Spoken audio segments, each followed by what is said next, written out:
Hello, folks. I am coming to you live as the non-British Dale Phil, or is it Dale Peter? AI art can look like either. But anyway, I have some folks to introduce. We are talking Genesis, The Lamb Lies Down on Broadway, Part 2, meaning this will be the last week we'll do this for a good long while. And I am joined by in part by the lovely Liza Sahito from Psyche Electroacoustic Opera Company.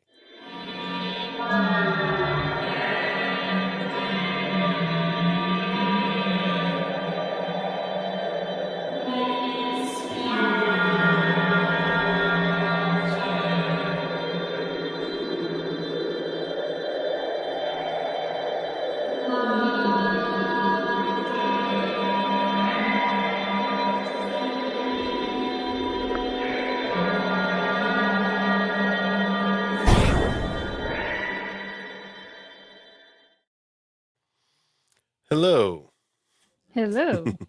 Satai Liza. Yes, it is. Oh, yes, Friday nights, end of a busy week, and it gets busier. Yeah. Well, anyway, lady, tonight we have two others on the panel, Okay. and one of which is this gentleman here. I think he's been hinting at we should update his intro. So I think we might.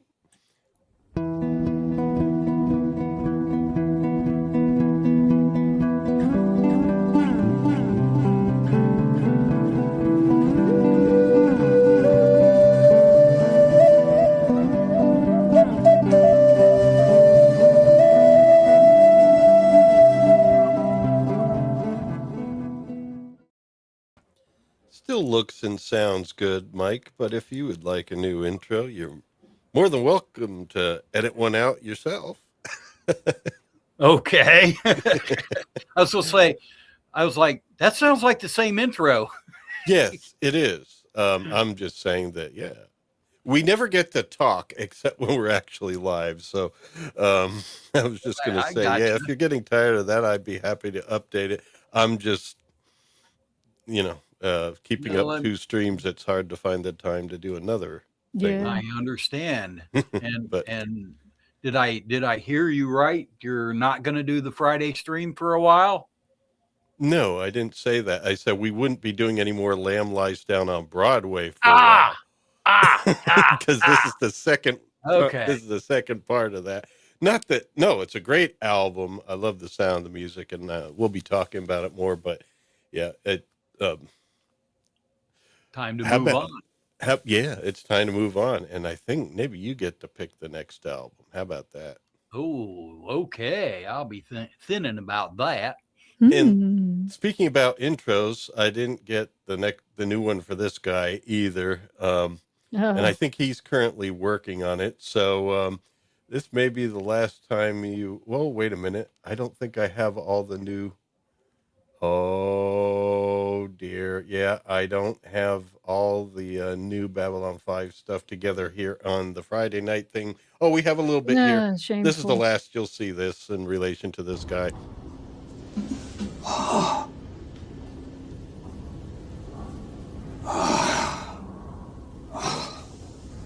Not the one.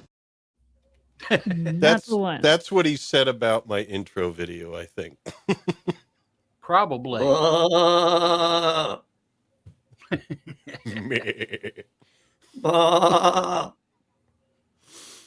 it was appropriate. Man. I think so. Yeah. It's a good way to kick it off. And as I can mimic them. I know that whenever these streams end, since I have it open here so I can also type in the chat directly, whenever they end, it usually goes on to another live stream that's happening, and it's inevitably some security cam somewhere. What is that? I mean, do places actually stream their security cam thinking somehow I know that NASA does. Yeah, but why? I mean, It makes it more Cure? Maybe. I mean, you would think the audience would be shrinking after a while. You'd like to think that, wouldn't you? Well, Well, let's see if we can earn ourselves more audience here. So let's see. I'm going to load up the slides here for the Lamb. there you go. Nice, Let's get no right to problem. it.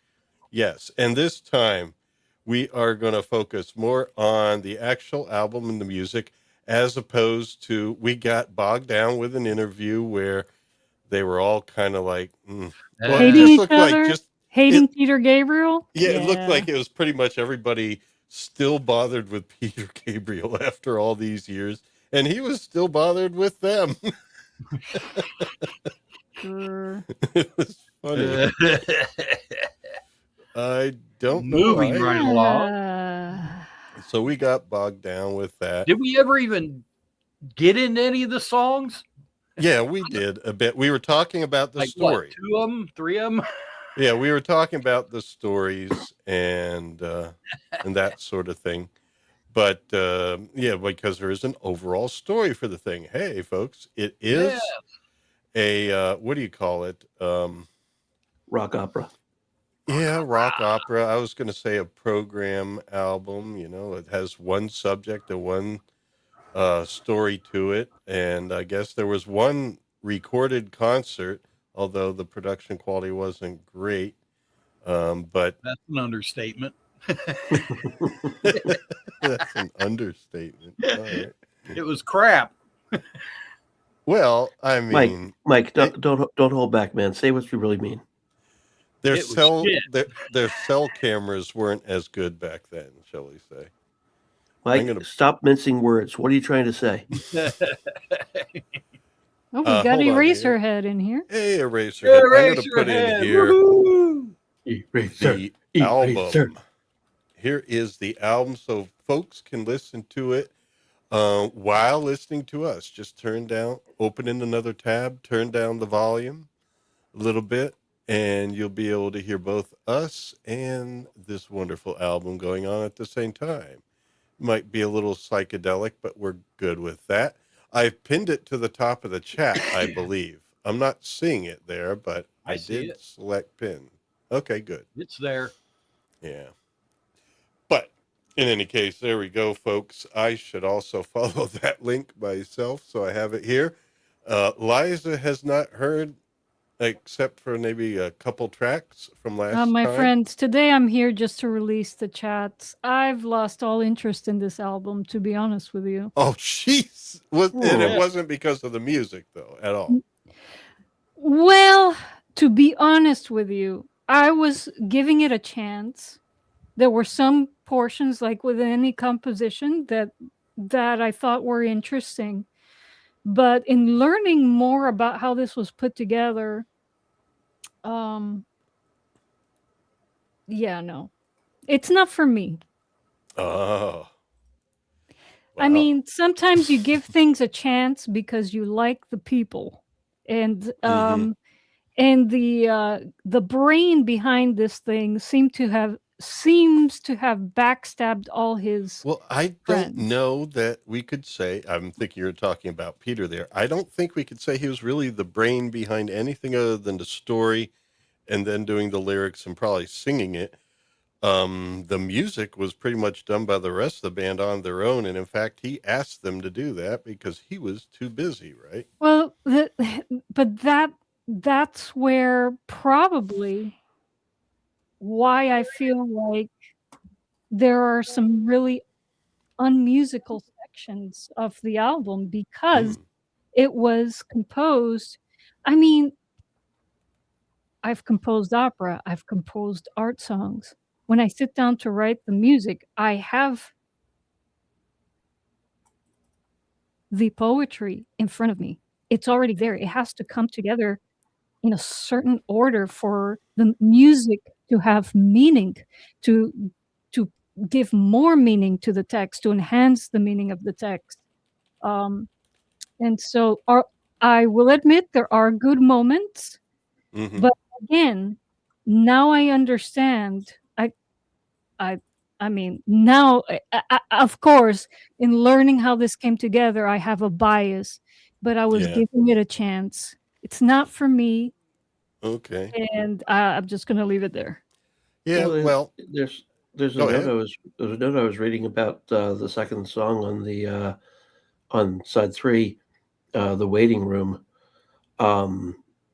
They were doing a jam session of it, and Phil Collins was talking about it, and he was saying that it was moments like that when we were still very much a unified 5-piece. Oh, so there were some songs, or even just some jam sessions, where they were still working together. I mean, remember, one of the biggest reasons on and off for Peter, though, so they were like probably still bothered by that. But no, I mean, Eraserhead says it's his best Genesis album. So, and Eraserhead does love some fine music. I mean, I like the album. I like the music, and hearing the story is kind of sad, but I still like it. And I mean, it's not like every single song, but there are definitely some songs I really, really like. Now, for stories, I prefer their more fantasy-oriented stuff and the British pastoral or British, tales and things like that better. The whole New York graffiti artist transcendental experience is okay, except I'd rather surreal be something a little bit more interesting to me, I guess. But in any case, the music on it, though, was really good. The band was really playing well, I think. But go ahead. Sorry to interrupt you on that there. No, I was just going to say that we also need to remember one of the biggest reasons that Peter was having to step back was because his wife had just had their first kid. Mm-hmm. I mean, we can't completely blame him for that. No. I think from the way they were talking, it was much deeper than that. Yeah, I want to stem back from that because I wasn't there, and you're not going to really figure out everything from this interview because it is well after the fact. People are still bitter. I'm coming from the perspective of somebody who's been in the position of having been backstabbed by colleagues. No, I can feel the energy coming through the computer. It's like I know the expressions of the faces. I empathize with what was going on, and I get the tingly, spidey sense that Peter Gabriel, what he's admitting to, is the whole story. And the thing is, knowledge is a three-edged sword. As it really is a three-edged sword. Now. But you're going on. But the thing is, my perspective of the album is tainted. I'm not asking anyone to, put my opinion on any type of pedestal whatsoever. You guys have your own metric for calling something good, calling something bad. Mm-hmm. I'm just putting this out there as a conversation point, a point of conversation. So it's about time we have some drama on earworms. Okay. Yes. Well, why not? Why not? Drama gets views, doesn't it? There you go. There you go. Right, Mike? Right, Mike? Yeah. But we could talk. Well, it's not my. I mean, there's some really good songs on it. It's not my favorite Genesis album by any stretch. Okay.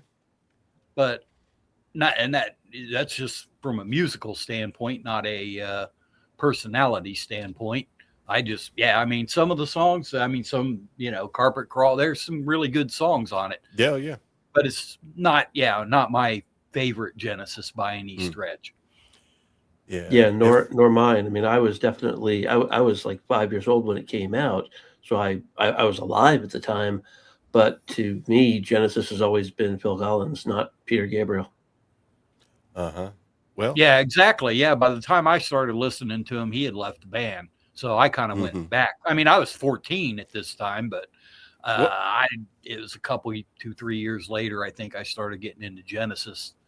One perspective, though, that was interesting for me, one time I was talking about this with some other people, back in the 90s, and then, we were kind of watching a VH1 storytellers behind the music on Genesis, and then, but someone else who was young and didn't really listen to Genesis at all heard back to back, and we were commenting on Phil Collins' voice versus Peter Gabriel's, and she was there like, to me, this sounds the same.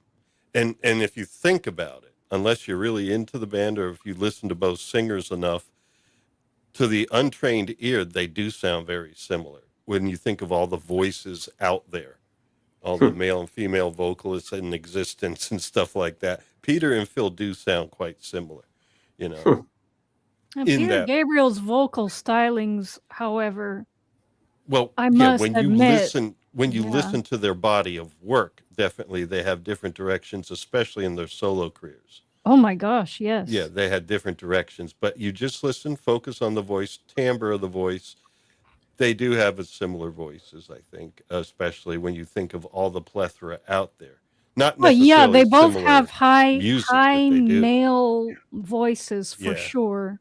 And that's why I guess they harmonize so well together on their work in Genesis. But Peter Gabriel, I mean, man, I always admired his vocals. Yeah. His styling. And that's why it hurts me so much not to like the guy. Okay. Well, that was that interview, but in any case, let's move on. Something's tapping on my window. Let me go see what it is. Okay. Hold on. And we'll find out, folks. Hold on. Someone's knocking at the door. No, it's the window tappers. It's probably some animal. She wants to see if it's some of the new kitties that are in the area. There's a mama cat that had some kittens, and could be the aliens. They're starting to roam around a bit. No, wrong channel for that. No, we'll talk aliens here. Yeah, we'll talk that. If people have some experiences, go right ahead, because this is all about spiritual experiences here. Rael, in fact, had an experience, and he started off a graffiti artist in New York and 42nd Street, Broadway, that kind of area, and then this cloud comes in, and the darkness envelops him, thrusts him underground, and that's where he finds himself in what we're getting to now. How about a cocoon? And I think this is as far as we got last time. Are we sure it wasn't a chrysalis? It might have been, at least to the Mimbari. The Mimbari might have found it to be a chrysalis, but I don't know. Sorry, couldn't resist. So anyway, how about we'll just top it off? Anyone want to say something about this song? I mean, I like it. Kind of like, the melody's very flowing and kind of like you don't know where it goes, where it's going to go. Of course, when you get used to it, and you know it, but at first you're wondering where it's going. And I think I really like the sound that Steve Hackett's getting on the guitar here for the arpeggiations and everything. I know it's a simple standard sound, but I don't know, there's something about it. What's funny is Hackett and his brother John wrote the two opening chords of this song at their home several years before this album was put together. But chords? John was uncredited. Chords. Yeah, the two opening chords. Well, I mean, that's two chords can't really be considered intellectual property. But Hackett, as with most of the songs on this, he wrote the vocal melody for this one too. Yeah. So what would happen is they would, one or more of them would write the music. They'd hand it off to Peter. He'd write the lyrics. Then he'd hand it back to them, and Hackett would do the vocal melody. Yeah. Anyone just joining us? There is a link pinned to the top of the chat where you can listen to the album on YouTube Music along with us. We're in Cocoon right now, and that's what we're talking about. Just heard a little bit of the first flute melody. That was, of course, Peter Gabriel. One cool aspect to him was he also played flute and I think oboe. I know he did some other wind instruments here and there. He did play oboe in at least one song. Yeah. And then the piano, Tony Banks in there. Nothing at the window. Nothing at the window? It's weird. All right. So I think this is where we left off last time musically. Oh, God. So I think we should move on. But yeah, it's a delightful song. The second flute solo more involved. I don't know. I just like it. And then what happens now? We're already in the cage. In the cage. And the music for this one was almost entirely written by Banks, and he didn't present it to the band until it was almost done. Wow. Yeah. Yeah, it's one of the longer songs on the. Actually, I think it is the longest song. Yeah, Banks seemed to like that, going for longer forms. Yeah, and more a lot changes nice in those forms. Yeah, I mean, the way it starts, this kind of ostinato and atmospheric beginning is cool and interesting, but if you take the song as a whole, it's an adventure.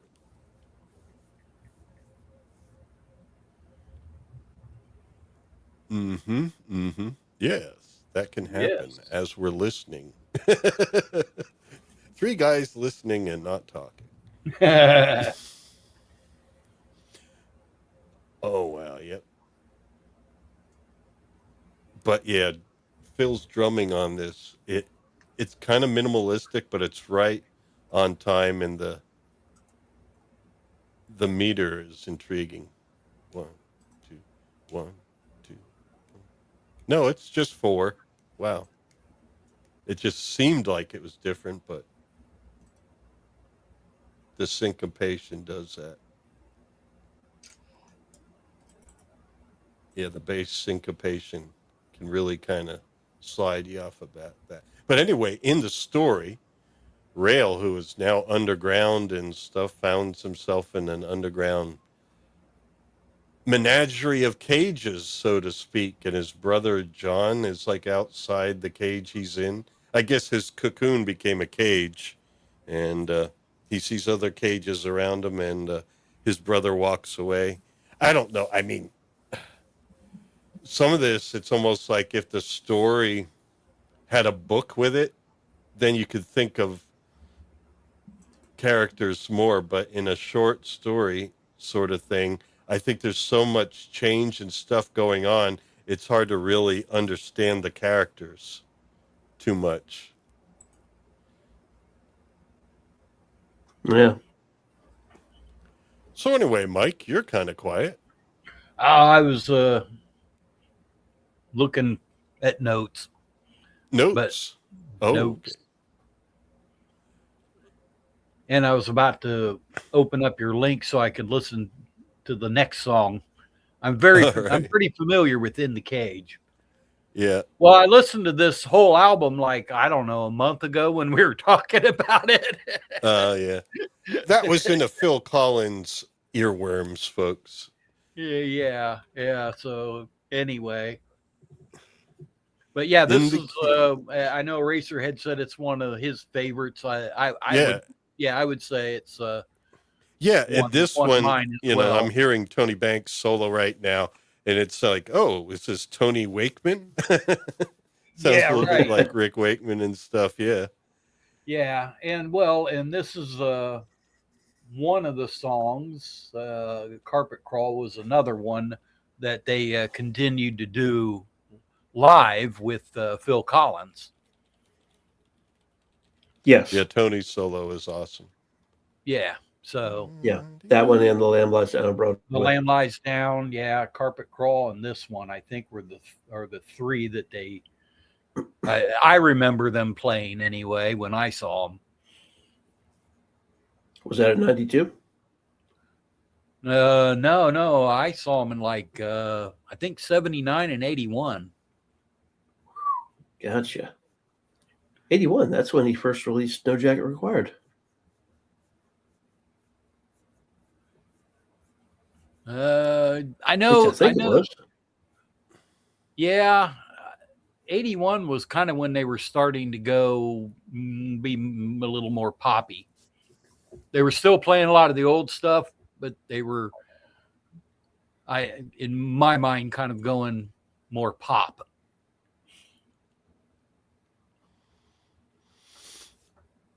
Yeah, it was a gradual thing. I mean, they still had some good songs, but I prefer the earlier Phil stuff. In many ways, it was all the Tales, one of my favorites, as far as the Phil era. Yeah. No, and then Peter Gabriel's solo, a lot of great stuff there. And I guess that's the thing that was heartbreaking for Liza was just how, she didn't care for, at least in that interview, his personality and stuff. And I don't know, man. There's moments in my life that I'd prefer for people to not see too, but that was an interview. So yeah, that is.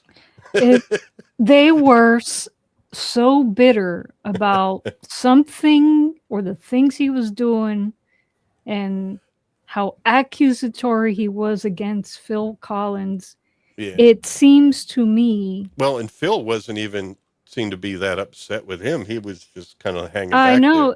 It seems to me that the asshole in the group was Peter Gabriel. Let us move on. We can't get bogged down with that again. I mean, use your gut and common sense. Well, I'm not like trying to stop you or anything. I mean, you're fine with going ahead, but I mean, that's one thing that people should do more often is use their gut and common sense when interpreting what's really happening here. I know that I don't have all the information, but it seems to me, and I think people would avoid many problems if they would just listen to their gut sometimes.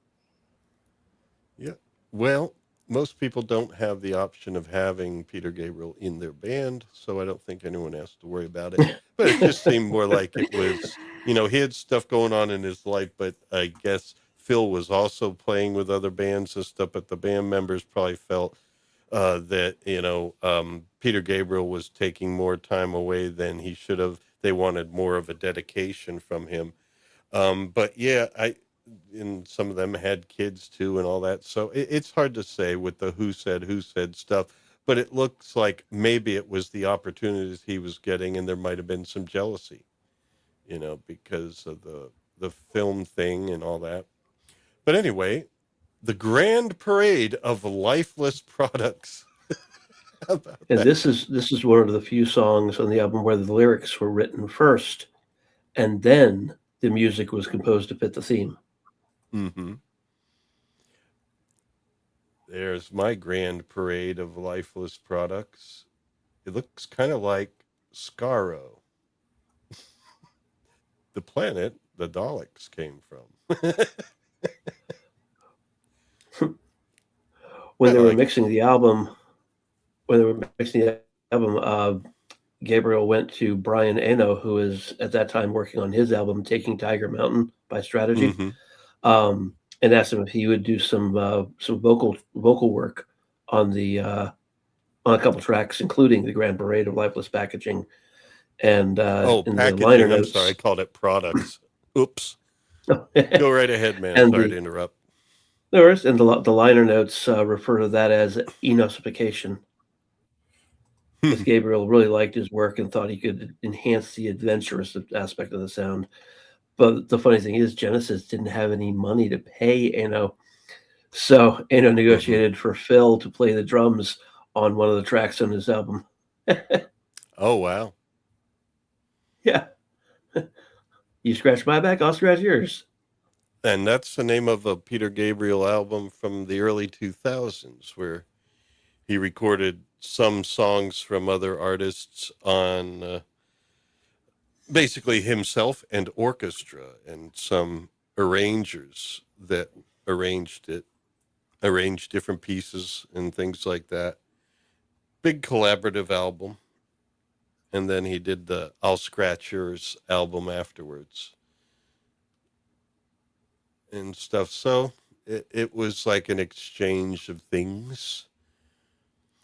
But this song is cool. I'm digging it. And I digged it before. Is that the past tense for dig? Digged or dug? You digged it? Yeah. Digged. Wow. I don't know. There's a lot of words that we say in past tense where the ed ending is the one that you're supposed to use. There was like an the past arcade tense for dive is dived. It's not really dove. There was an arcade game to help you. Oh yeah. Dig Dug. Dig Dug. Oh well. You seriously don't know Dig Dug? No. I don't know dive dove either. And hanged, it's not hung. Hung means only people. Else. Pictures are hung, people are hanged.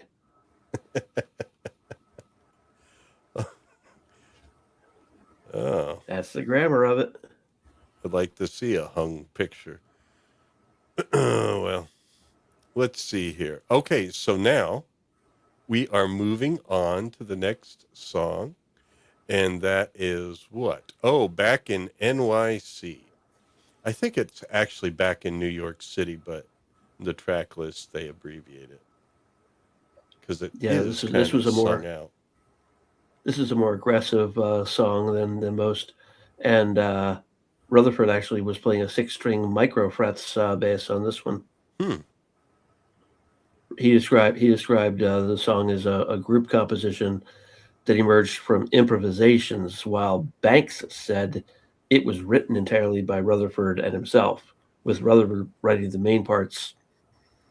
Banks also credited him as the sole composer of In the Rapids, Hairless Heart. Mm-hmm. So Rutherford, you said, would that be considered a short stack bass then? 6-string micro frets bass. I don't know. Micro frets bass. Yeah. Well, Mike Gorley is our resident genius here on that. It's an American musical instruments company established by Ralph Jones Sr. in Frederick, Maryland.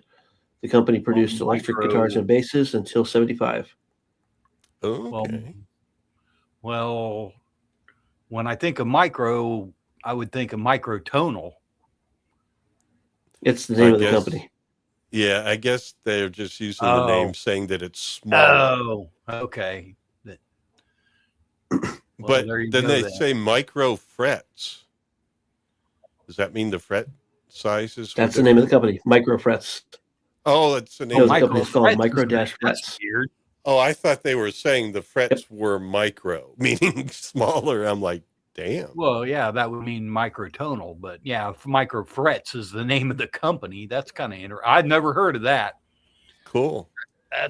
They were from Frederick, Maryland, which was just up the road from where I grew up. Huh. They just make basses, or now I want to look. Until 1975, they were making electric guitars and basses. Well, the bass part is very kind of minimal at this point, but it is cool. I like the tone on it. Boom. Boom. But he wrote it. Wow. So yeah, I had never seen any of their stuff. Yeah, it's yeah, you're going to pay $1,500 to like $4,000 for one, from just a quick pulling up of it. Yeah, I had never. You said they were out by 1975. Yeah. Oh wow. Yeah, and there's a bit of fuzz on it now in this section. There's fuzz on the bass. Speaking of fuzz, Hairless Heart originated from a guitar melody from Hackett. Mm-hmm. And Banks used that to compose the other parts of this song as a backing. Banks was fond of the piece, but he hated when it was titled Hairless Heart in reference to a lyric from this song He says shaving hair off the heart is a horrible concept. Yeah, and when I kind of typed it into Stable Diffusion, it gave me some nude picture stuff that I didn't ask for, so I had to put some album covers there. Really? Well, remember, this is Stable Diffusion. It's like old, like AI usually art most generation. of them, they won't do that. No, well, it's not something you pay for. You download it from GitHub, and and it'll twist and mangle people, so it's normally what people don't use. But here we're surreal, and what a beautiful melody here on Hairless Heart. I guess those are very tastefully placed album covers. Very tasteful. Da, da, da, da, da. Yeah, and I could hear some of these, like the style of this, like that melody in Hairless Heart is similar to the one in The Brazilian from Invisible Touch. And then here some of the work that Steve Hackett's doing on guitar reminds me of Fifth of Firth.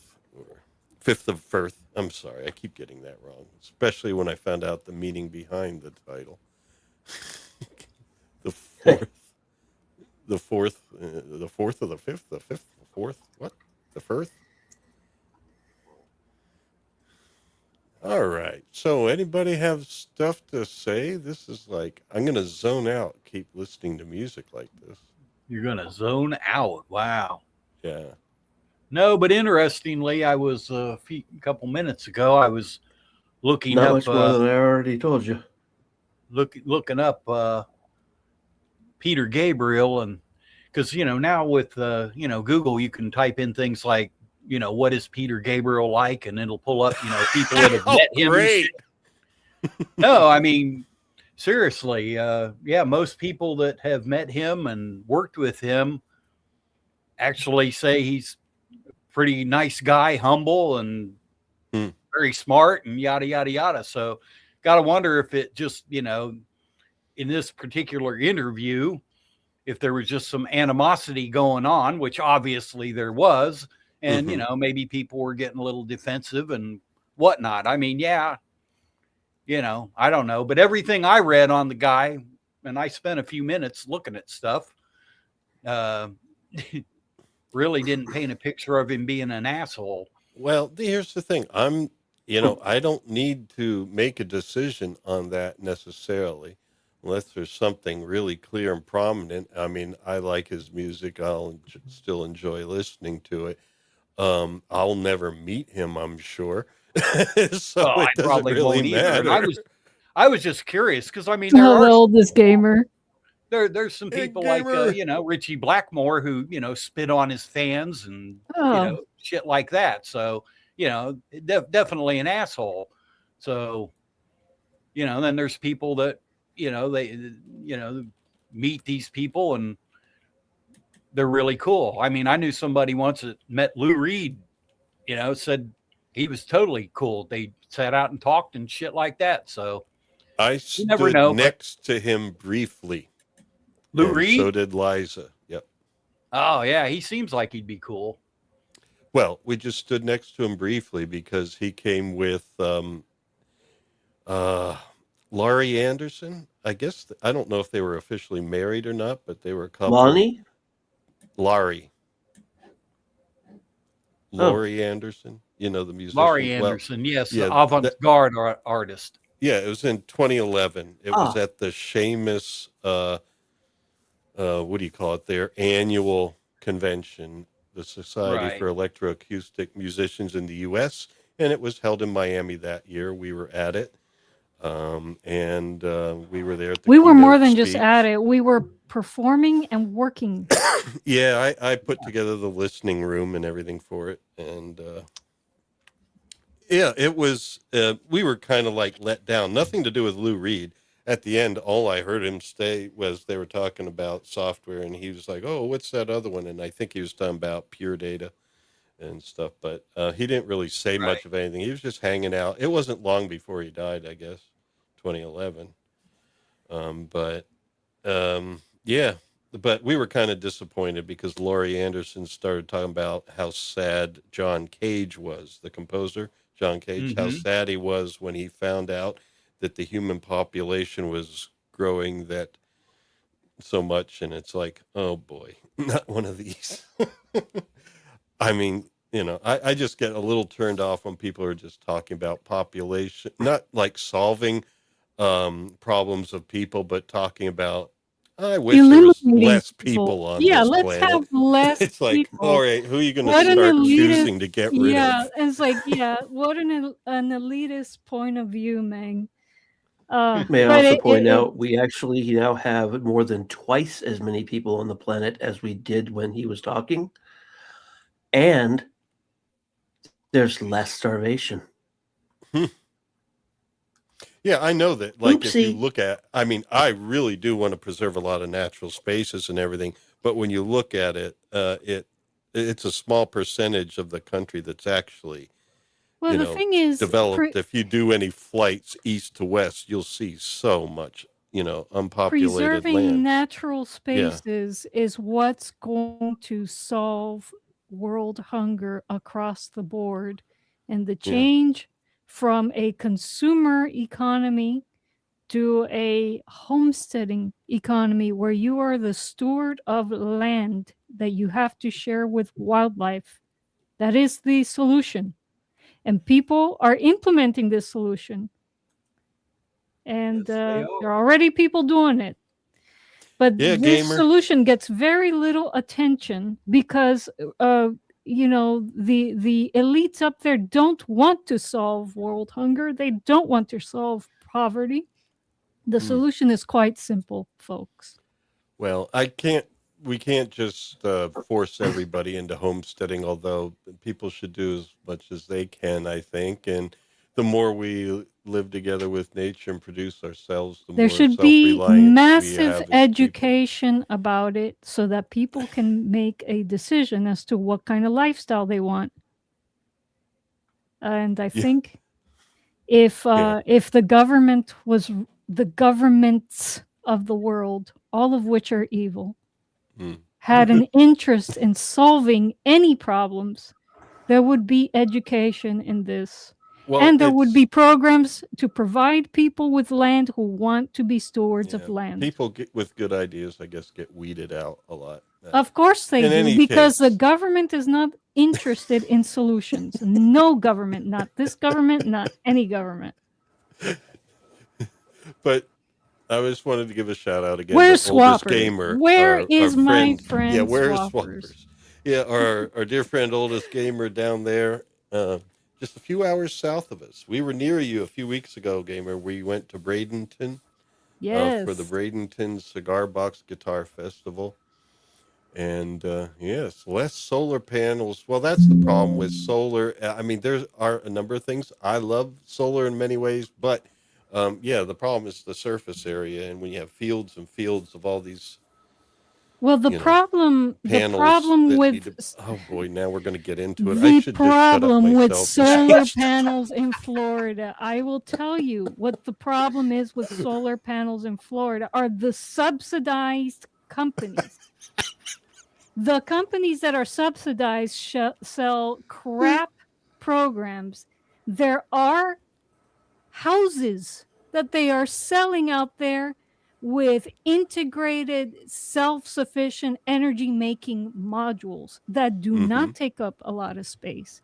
And do you think those are the ones being supported by the government? No, because the government doesn't want real solutions. Instead, it flattens out the land and puts out tons of these solar panels that are designed not to create enough energy for use, and to be taken by hurricanes, and to be this, and to be that. The solutions are out there. I mean, really, I would just like to put up my own, but we can't unless we do it a certain way through certain people, and they get to call the shots. And it's like, wait a minute, don't I own this land? No, you don't own anything. That's what people don't understand. Up in the way that worked for me. No. So Counting Out Time, turns out, was written entirely by Peter Gabriel before the album was even conceived. Wow. And then Hackett's guitar solo was filtered through a what do you call it? An EMS Synthy hi-fi guitar synthesizer. It is a cool tune. I dig this one.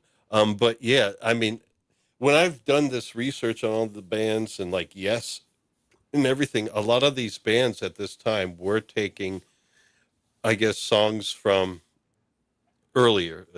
What's his name? Not John Anderson, but his buddy, guitarist. Yes, Steve his Howe? guitarist. I'm farting on the name. Steve Howe. Steve Howe. Yeah.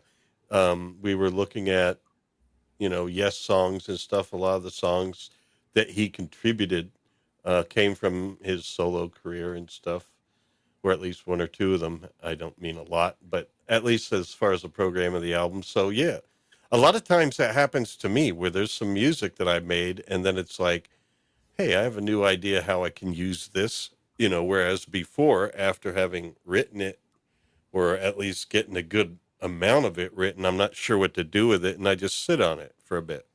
So I guess a lot of us have songs that we just sat on and they're just there. It's like, hey, I could use that on this album now. And that's the cool thing about being creative. It's like when you make stuff, you never know when it's going to be useful to you. Yep. Oh, I've heard artists talk about stuff they'd had for years, just didn't know what, to do with it, and then found something to do with it. Well, you don't seem to have that problem, Mike. It's like as soon as you make something you like, I'm putting it out. Cool thing about Mike's work, and you should check it out, folks. Check it out in the description. Mike Mountain Hot Gorley on YouTube. Cool thing about it is it's very free flowing, mostly improvisation, and it's what he's feeling at the time. He doesn't have blockages. It comes out. Well, I don't know about that, but yeah. Right now I'm working on what's turned out to be a concept.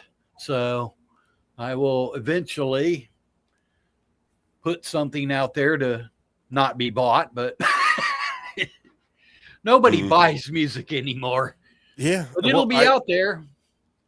I look at my life and I don't too much anymore, except for the artists I really like, and that's the only way I can get their music. Then I'll do that. Like the last thing I bought was a CD by Johannes Schmeling, who played in Tangerine Dream, but a lot of his solo work you can't really get on the internet unless you buy a CD. And so, yeah. Well, I try to support, the independent type artist, Mm-hmm. So. Yeah, he would count as independent type artists anymore. Right. Yeah. So. But that's it. I mean, I'd like to support more and stuff, and but I don't know.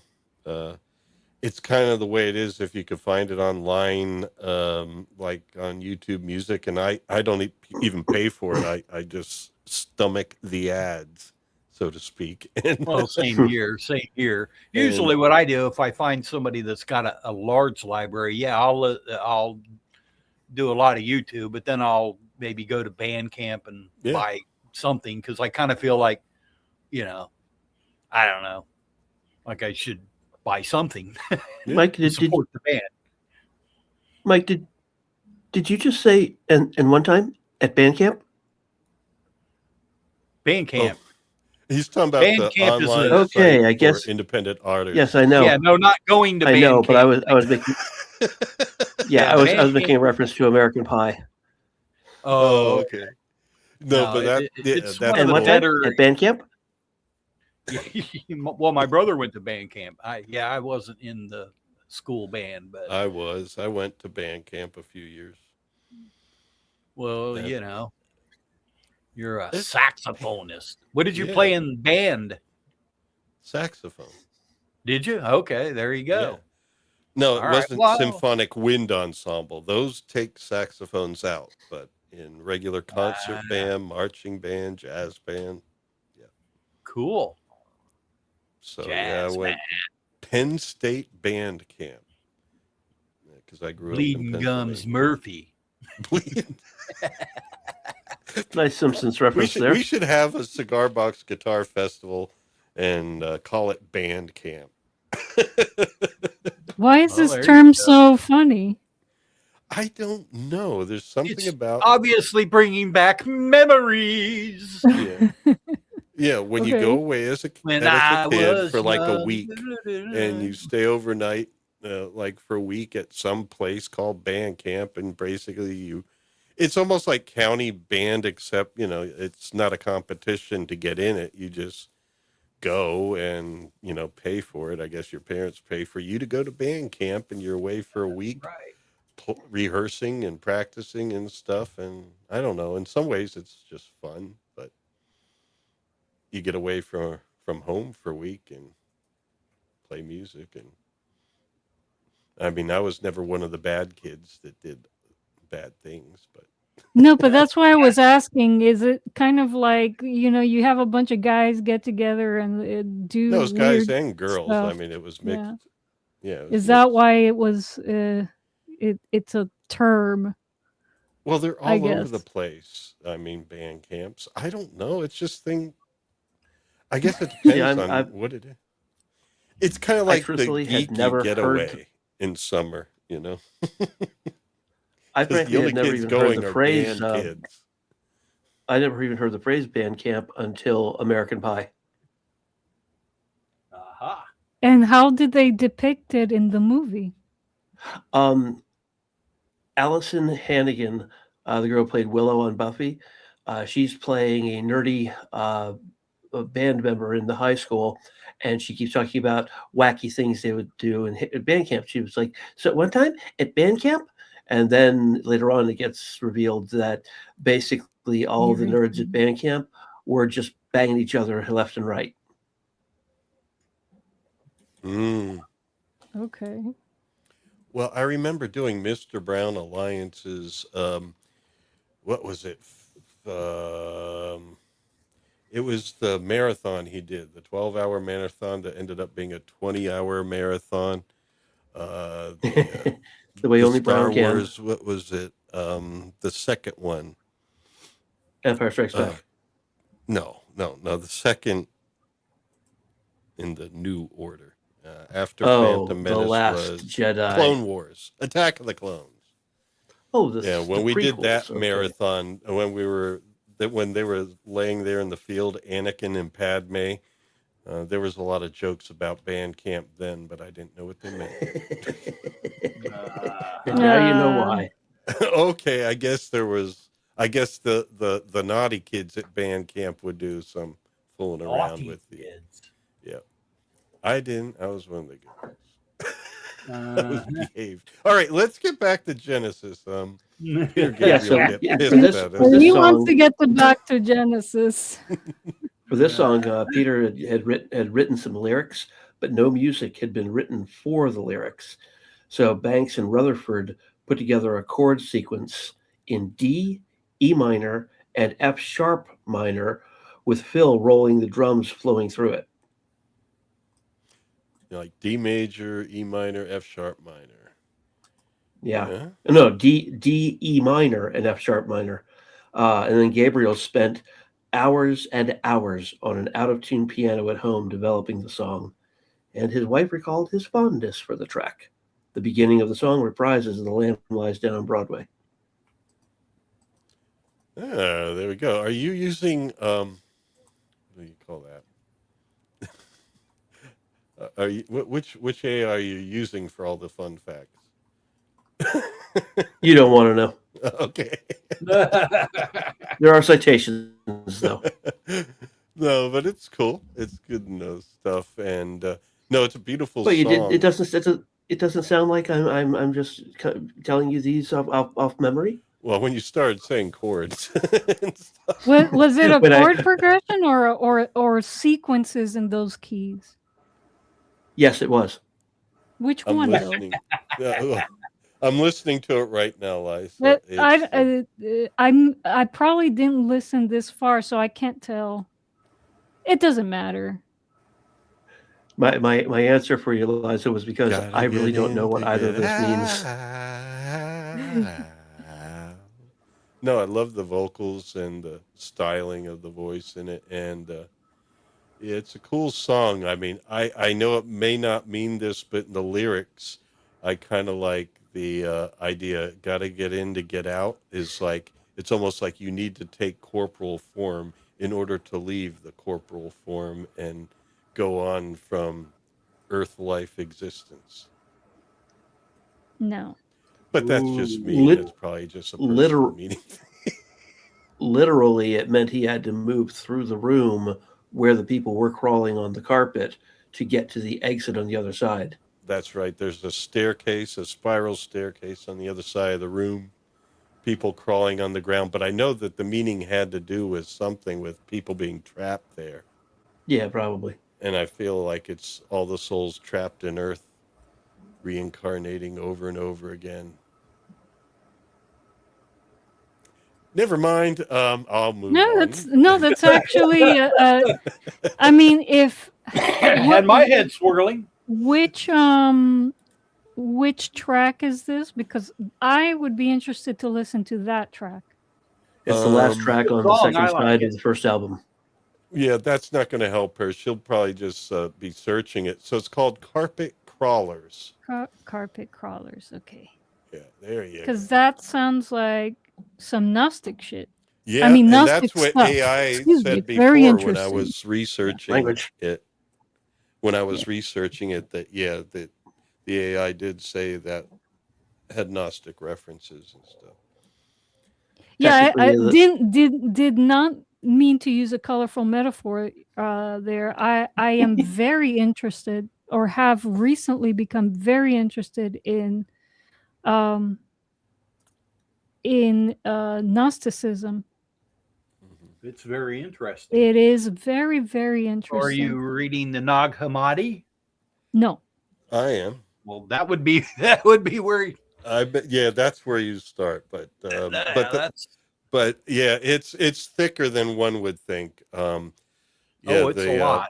The Apocryphon of John is very intriguing, but the Pistis Sophia, yeah, that's rough. That's a rough ride there. I don't know how many times it's just like a program of the disciples asking in a certain way, getting an answer in a certain way, and it not making sense in a certain way. I'm so confused. It's tough, yeah. But anyway, beautiful song, Carpet Crawlers, and maybe I went a little far there, but at least in this point in Peter's story, it is a room full of people crawling on the carpet that can't get out of the room, and there's a stairway on the other side, and Rael has to cross over all these people to get there. They can't get out, or they won't get out. Well, that's different because sometimes it's difficult to say. Like sometimes you don't know that you can get out, but you really can, and sometimes but you think you can. And sometimes your depression is so bad, you know you can, it's just, why bother?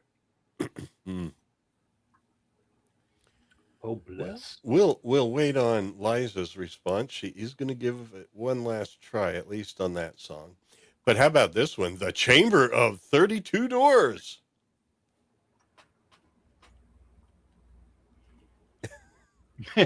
That's there. It is. There we go. Wait for it. Oh, now this one. Yeah, overall it is a good album. I mean, it was well put together and everything. It may have been hard on them, especially dealing with each other and fitting it all together. But music's rough because you're trying to, as soon as you start being able to make a little bit of a living and stuff, and then somebody has this opportunity there, this person has an opportunity there, it can get rough. It can get rough, but you're all just trying to do what you love and make a living at the same time. And a lot of times that's just rough because it's like, I need to eat next week. So you know what the Chamber of 32 Doors is, right? Well, I was hoping you would tell us. Seems to me it would be a mouth. 32 doors in a mouth? 32 teeth. Oh, yeah, but those aren't doors. Well, they can be seen as you could think doors if you're behind them. I guess you could. 32 speed bumps. I don't know. This is my first time seeing the title of the of that track, and I was like, 32 is a very specific number. Wow. Yeah, it's one less than 33, that magic degree of Freemasonry where you know everything. Yeah, that. It's not 42. Said. 42. Nope, that would be the answer to life, the universe, and everything. Yeah. Although the Hitchhiker's Guide to the Galaxy when we first later. met. I go, and she go, what does that mean? I said, well, it depends on how you say it. It can mean a lot of things. You didn't want to quite give her the meaning yet. You were still figuring it out yourself. Well, it depends on the context. There's and then there's or What context are you saying it in? And that's when you say, I don't know. Reminds me of the Chinese phrase, "ayah." Ayah. I'm telling you, that is one of the most useful phrases in the world. You know, you see a sudden shooting star go across the sky. Ayah! You stub your toe. You stub your toe in the middle of the night. Ayah! You know, you read something very disappointing. Ayah! So is that their version of It has so many more uses. Yeah, like do you stub your toe and go You see somebody you haven't seen in forever. Ayah! Okay, let's move on to Lily White Lilith. And this is something where it's like, whoops, I think we can get away with that. There's coverage. Let me expand my screen. Let me expand my screen here.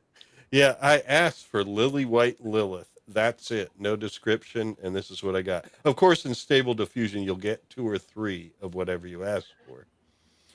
But anyway, I guess might want to so hide YouTube the right doesn't side get of that us. picture. I'm gonna take that off because YouTube might, eventually decide to tell you. Yeah, because there was a little pink showing on the girl on the right hand side. Yeah. Well, one of the breasts. Shit, you must have zoomed in. I just expanded the window and I have a 17-inch screen. All right, yeah, we'll take that off because I've heard of creators. Lily before. White Lilith. Yeah, I think you're at a bit of a delay. Let me just finish here. Yeah, there were some creators that song fragments. Yeah, there's a delay. Start talking. All right, yeah. I know some creators that have not have shown things on, got accused of like nudity, and then they've contested it with YouTube, and the instant thing would come back from their AI bot that they use for whenever you want a person to review something, and they basically said no, it's nudity, even though it wasn't. So anyway, back to you, Dutch. I'm sorry. I think you're at a delay. I was just saying that Lily White Lilith was built on 2 song fragments that were both written by Phil Collins. A section from the unrecorded early Genesis song, "The Light," and then another piece that he wrote later on. Fun facts to know. And another thing, folks, is it contains that motif that you hear every jam band play. And what motif is that? But up.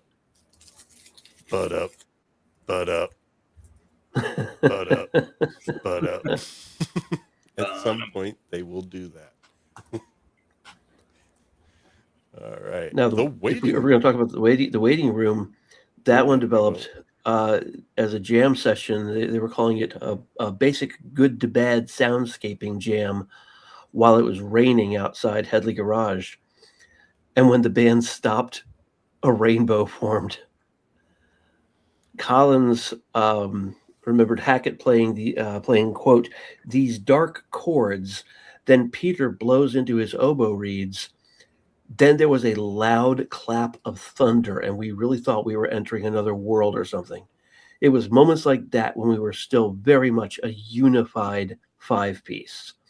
And Banks regretted not recording the improvisation as it took place because he thought that the band just were never able to recreate what they made there. Well, then you should have recorded it. But he didn't, because it was just a jam session. Yeah. Well, they were soundscaping. Records a lot of jam sessions. Should have kept them tapes rolling. Yeah, keep them rolling. Well, especially now. Well, back then tape meant something, but you could reuse it. You know, you can record over it later if you want. Should always record those jam sessions. Absolutely.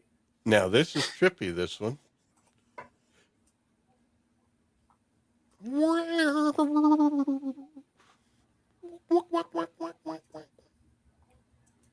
this is all five of them together.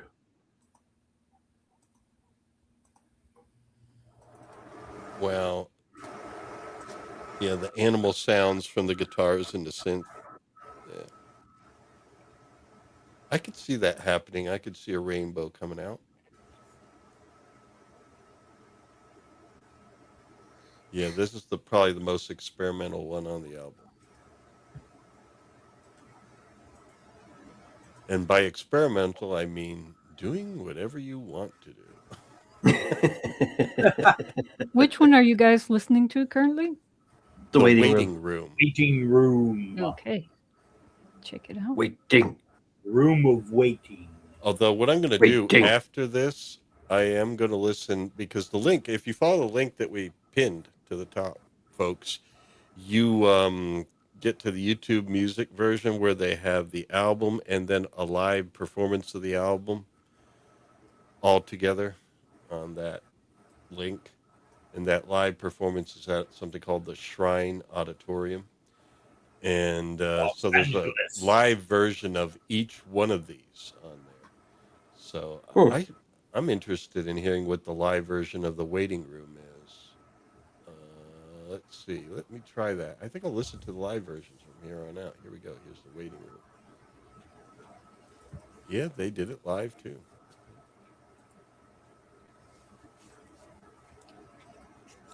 Live music is better. Bumper stickers should be issued. Do you know who said that? Huh? Nope.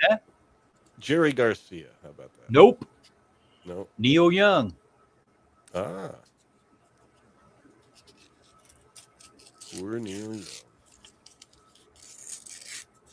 Although I've never seen a bumper sticker that said live music is better. Bumper sticker should be one issued. of you unwrapping something, or is that in the song? Sorry, that was me. I didn't know it was visible. You know it's a good song when Rather you can't audible. tell the difference. Is that this song I'm listening to? All right, so let us move on from the waiting room. You guys got to really hear it to believe it.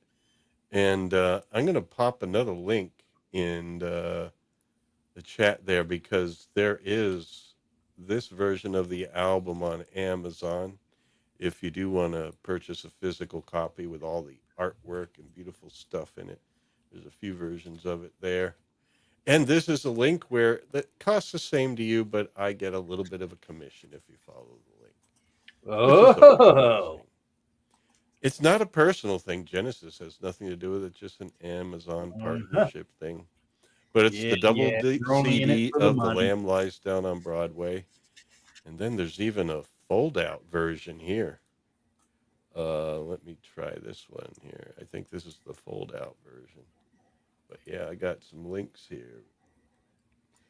This is the deluxe edition box set And I think this is from 2025 when it was remastered. So it Yep. was remastered Yep. last year. Very nice. Remastered last year. Well, if you were planning to buy the album, might as well use our affiliate links and help out Lawrence. Help out the household. Darn Skippy.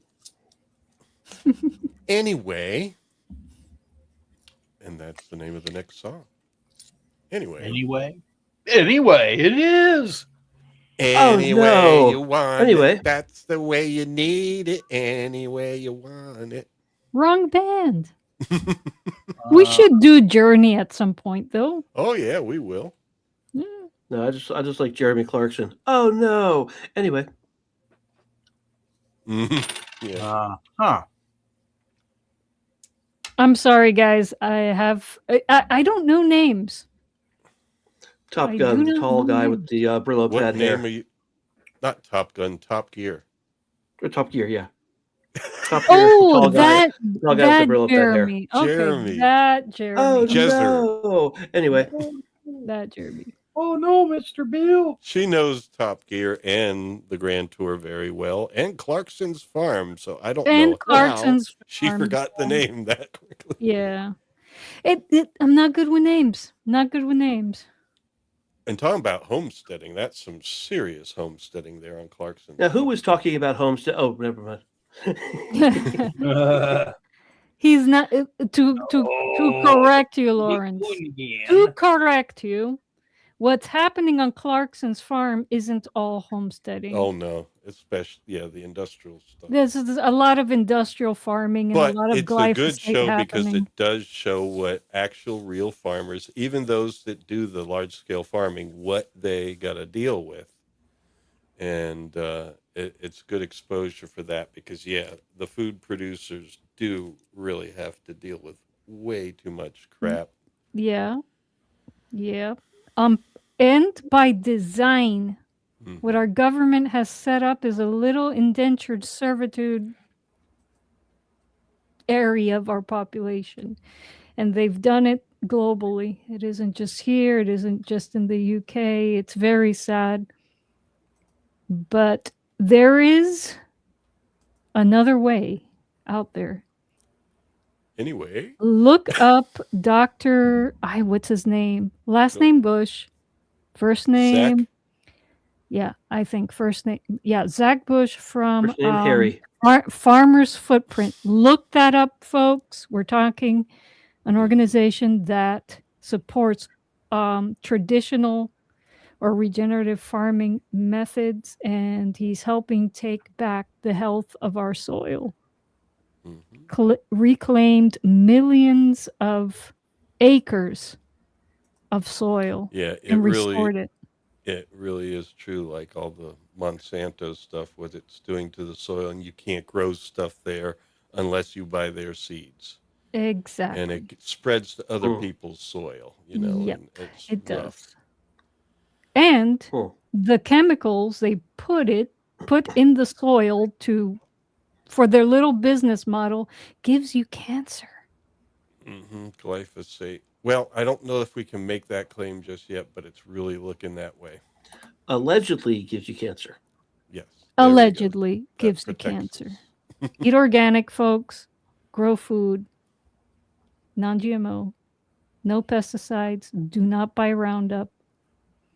Now back to the song anyway, though, before we leave it. Okay, go ahead.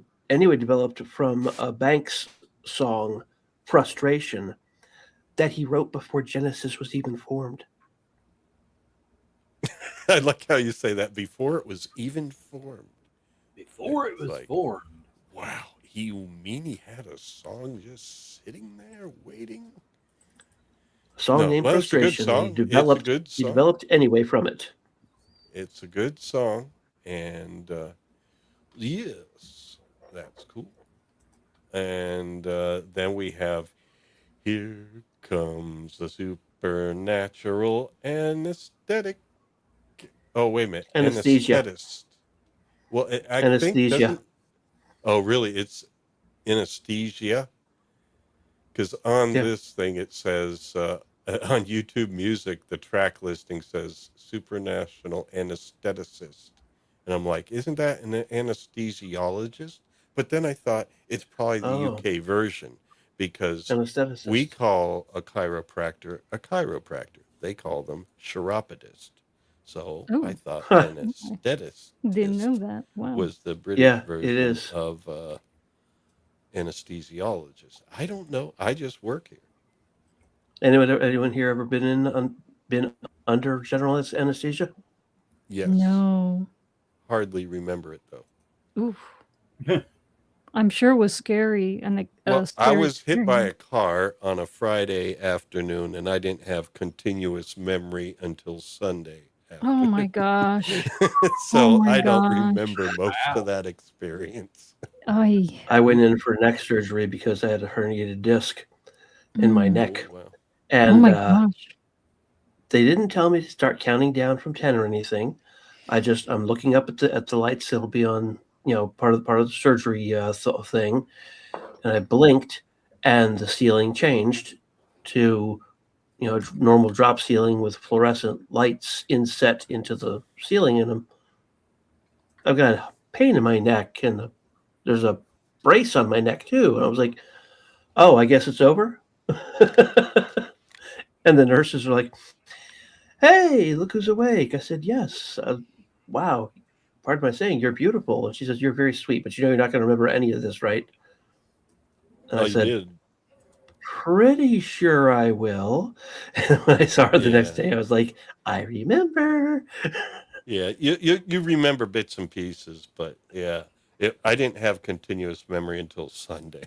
Oh So gosh. fortunately, I wasn't there Oof. for I have very brief glimpses of like a guy with a helmet on because I was airlifted in a helicopter.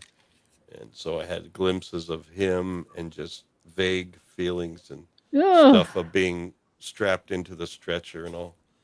But I had to yeah, remove my headphones, Dutch Gradient, for this conversation because I was going lightheaded. I cannot. yeah, especially if you're listening to the supernatural and well, I cannot. I was given the option for a surgery to go under general anesthesia or local, and I opted for local, and I didn't care that I was watching everything. I can't. I do yeah. not like the idea of just losing Well, I'm yourself sorry. completely. Woof. I did not mean to Woof. cause you any discomfort. Oh my gosh. Woof. But the I song remember doesn't getting cause you much discomfort. So, folks, if you'd like to listen to it, please do. Ugh. Now, let's move on to getting stitches in one of my fingers. yeah. Oh, Well, and look those at what a nasty The image this Lamia. is. Oh the gosh. Lamia, and actually, this is where Stable Diffusion kind of got it right because Lamia are actually serpent-like beings. It's Ugh. like a combination of roots and lizards, Oh Yeah. yes. Ooh. Roots like and scaled lizards. roots. That's what it looks like. So what is this track about? I'm going to go with Dutch Gradient there because he has a more eloquent thing to read off. I just start with serpents but I forget what happens in the story. I think the Lamia actually die. Well, at this point, after basically death is who arrived and gassed Rael with his supernatural anesthetic. But Rael believes himself to still be alive and escapes the cave, dismissing death as a hallucination, and ends up in a pool with 3 Lamia, beautiful snake-like creatures, and gets friendly with them. But they die Yeah. after drinking some of his blood, and then he eats their corpses. Oh, Yum.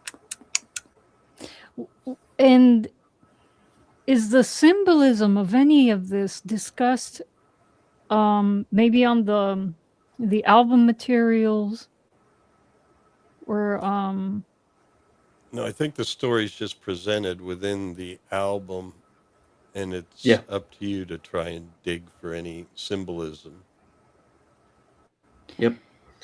Then he leaves by the same door he came in through, and he finds himself in a group of slippermen, distorted, grotesque men who have all had the same experience with the Lamia, and they say he has become one of them. That's during the song The Arrival.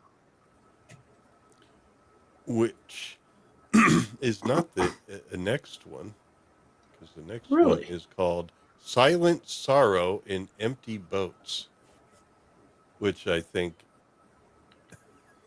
I don't know, am I getting bad titles here on YouTube Music? I have no notes on that song. It's called Silent Sorrow in Empty Boats. That's what it calls it here on YouTube. And did they change these tracks? Hold No, on. that's the title of it. Silent Sorrow in Empty Boats. Yeah. Yep. But are they right? Because, oh, wait a minute. I remember one of the AI things that I looked at was giving me things not by track title, but by moments in the story. And so it might have been something for that moment in the story, but it wasn't the official track title. Mm-hmm. The Eraserhead has the answer. Oh, thank you, Eraserhead. You should be on the panel one of these days. Yes. And the answer is yes. That's So we're not going to track talk about the symbols at all here? We can. I'd love So to. you didn't believe me when I said yes? Yeah, I did, but Oh, okay. What? Like, I already offered up no, the, I the just 30, read the off 32 what doors for Eraserhead said. I mean, but I didn't believe me uh, when I said what it was. I mean, how about that for fundamental hang problems? on. I already gave symbolism for the chamber of 32 doors. I yes, said you did. that's like being inside a mouth. What is the symbolism behind the Lamia in The Lamb Lies Down on Broadway? So we'll find out here. I mean, you're doing a great job there, Dutch. The Well, song thank you. title Arrival, unfortunately, wasn't right, but in Peter Gabriel's sprawling concept album. Oh, it's called a sprawling concept album here. Oh, that's Let helpful. me see. The symbolism is multi-layered, blending classical mythology with awakening. Really, with awakening, comma, sacrifice, and the death of the ego. Sorry about that. I prefer my id. So I'm just not the greatest person at reading off things here, Liza, but you can definitely look it up and read it off to us, But the mythology, oh my goodness. No, there is some deep stuff here. Lawrence, is The there pervasion a track coming up called The Arrival or A Visit to the Doctor? I remember there being a visit to the doctor, but I don't know if that was its actual name. Let me look here. Silent Sorrow. And then there's the colony of slippermen. Yeah, that does come up, the colony of slippermen. I know when you said it that, yes, there is slippermen. And then Ravine. Then there's The Light Dies Down on Broadway. Then there is Riding the Skree. Must be in Scotland. And then in the Rapids, which you mentioned earlier, is here, and It. And that's what we have. There is no The Arrival. So then this song probably has to do with that, because it says he leaves by the same door he came in through, and finds himself in a group of slippermen, distorted, grotesque men who have all had the same experience with the Lamia, and they say he has become one of them. He then finds his brother John among the slippermen, and his brother reveals that the only way to become human again is to visit Dr. Diaper and be castrated. Both of them Now are that's done. Both of them something are so. Istophobius did mention, and that's why he didn't want to do this album, because it had castration in it. Oh, so both of them are both. It happens to both of them, but they keep their removed parts in containers around their necks. Yeah, he said that too. Rael's Rael's container is taken by a raven. Note what's on the screen, and he chases after it, leaving his brother behind. Yeah, that's the why I raven. did include the Raven, but the track title is Silent Sorrows. Silent The Raven. Sorrow in Empty Boats, yeah. Was Peter Gabriel a high-ranking Freemason? He was wealthy. I remember seeing an interview with Phil Collins, and it's like Mike Rutherford, Tony Banks, Peter Gabriel. I don't know about Steve Hackett, but the other three, Banks, Rutherford, and Gabriel, were fairly wealthy compared to Phil Collins. Phil Collins was just trying to make a living and trying to eat. Well, symbolically enough, or maybe ironically, the raven drops the container with his member into a ravine and into a rushing underground river. Yeah, well, that's why I do have the ravine for when it happens, but we do have here the colony of the Slippermen before we get there. And I guess, once again, my imagery has nothing to do with it. But when you say Slippermen, I think of the grandpa in Simpsons with his bedroom slippers. Oh, gosh. But I don't think so. So this song is divided into 3 parts, but also shares a track with the Chinese Jam, which was never given a proper title. The synthesizer solo was developed as a joke, parodying traditional rock forms, but when they played it back, the whole band found it sounded stronger than they had intended. The riffs that precede the Raven were another element recycled from The Light. Yeah, the synthesizer solos, some of them in this album that I've heard thus far, are a bit odd here and there, and like especially in the waiting room and everything. But it's cool.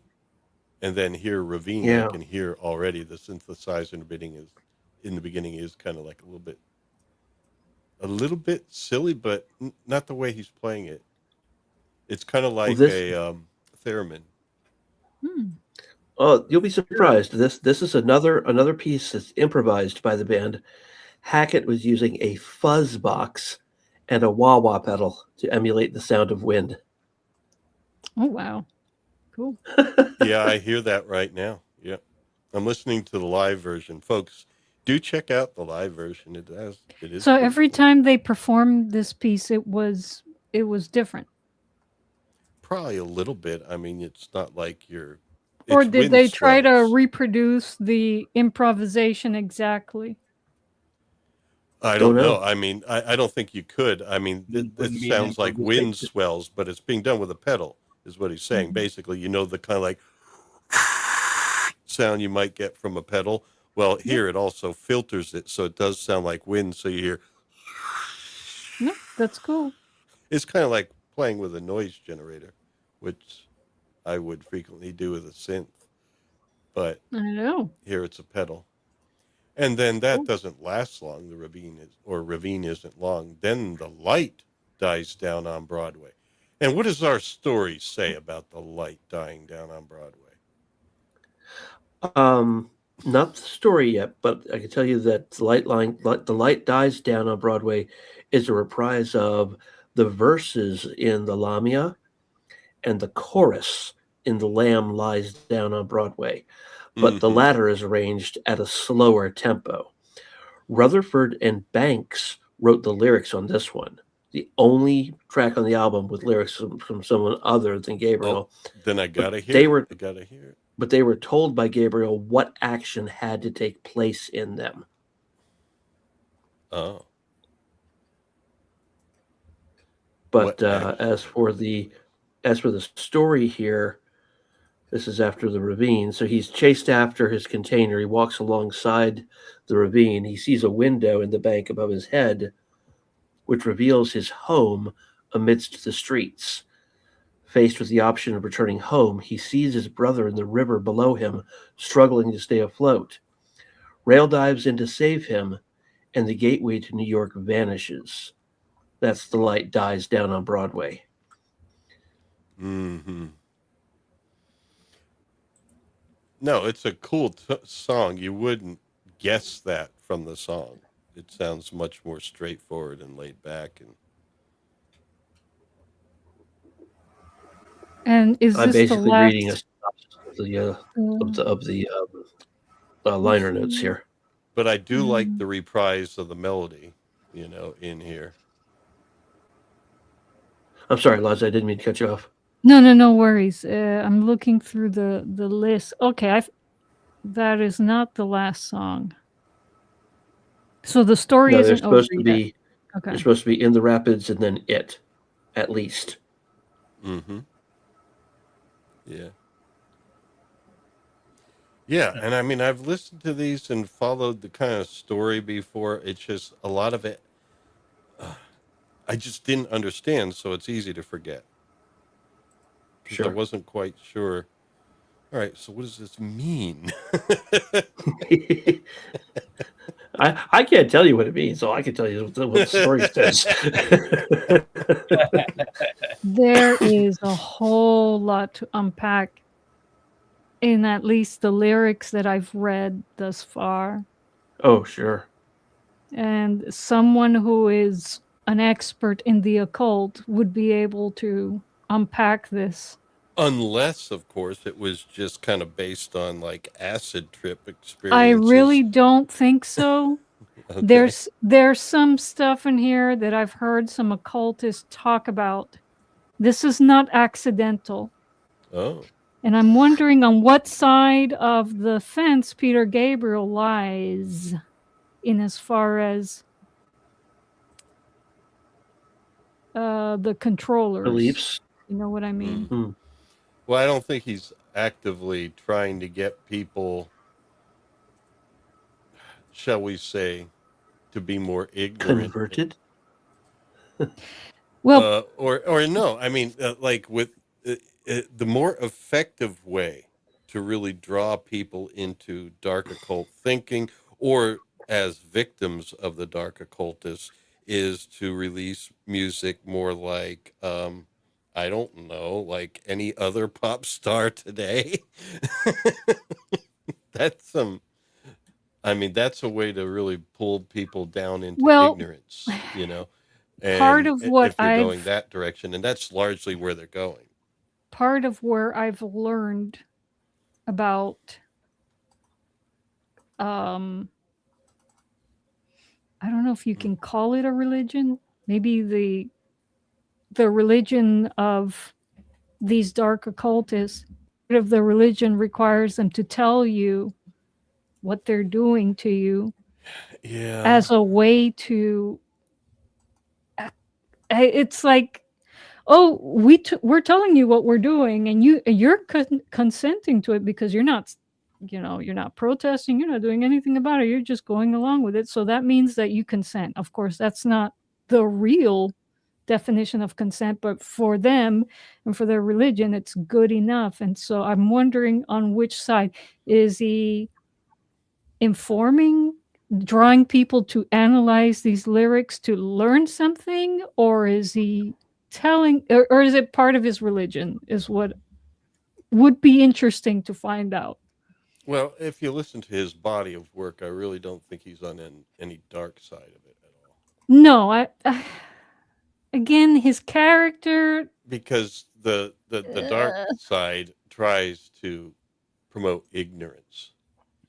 And during those things where they do tell you the truth a little bit, it's like disguised in such a way so that you don't really get it. And maybe that's what we're talking about. It's in a form. It's always in a form that mocks you. Yeah. And so but like I said, again, this interview speaks to his character a lot. Mm. And there are a lot of narcs up in the echelons, you know. But Riding the Scree is a cool tune. Yeah, at this point, What is going on Rael with his has AI? rescued. What is going on with this AI? Oh, you mean my artwork? Yeah. Well, that's what it thought Riding the Scree would be. At this point, Rael has rescued his brother, and drags his body to the bank of the river, turns him over to look at his face, but it's his own face. Oh no! So his brother John was him all along? Or is he perhaps seeing him himself rescuing in every stranger's eyes? Or this wouldn't be a stranger, this would be a brother, but Tony Banks has a pretty cool solo in this, though. Yeah, and this live performance, I mean, yeah, it's a little different than the album, I'm sure, and a lot of the solos aren't exactly the same, but the music was, I can tell from this, most of it was pretty much composed to be the same, you know. It was kind of written, so to speak, shall we say. Riding the Scree was played entirely by Banks, Collins, and Rutherford, apart from a brief vocal by Gabriel, with Rutherford playing both bass and guitar. It was particularly difficult it was a particularly difficult track for Banks to play on stage due to its irregular meter with multiple time signature changes. So he played the solo in 4/4 time and hoped to end up with the rest of the band at the end.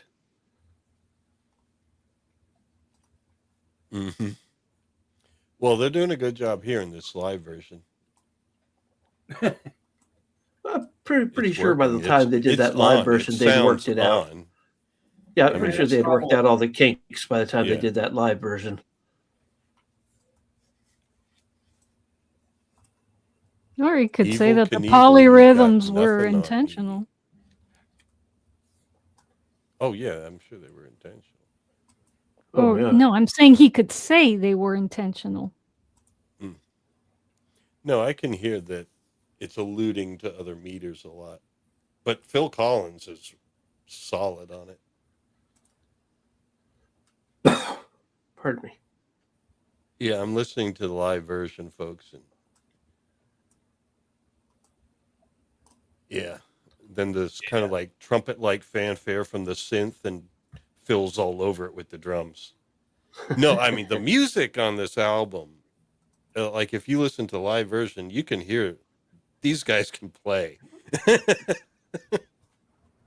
No doubt. Phil's ability on the drums just made it all the sadder that so many of his albums between Hello, I Must Be Going and I don't know, what was it, maybe We Can't Dance, or I Can't Dance. I think all of those albums in between there used drum machines.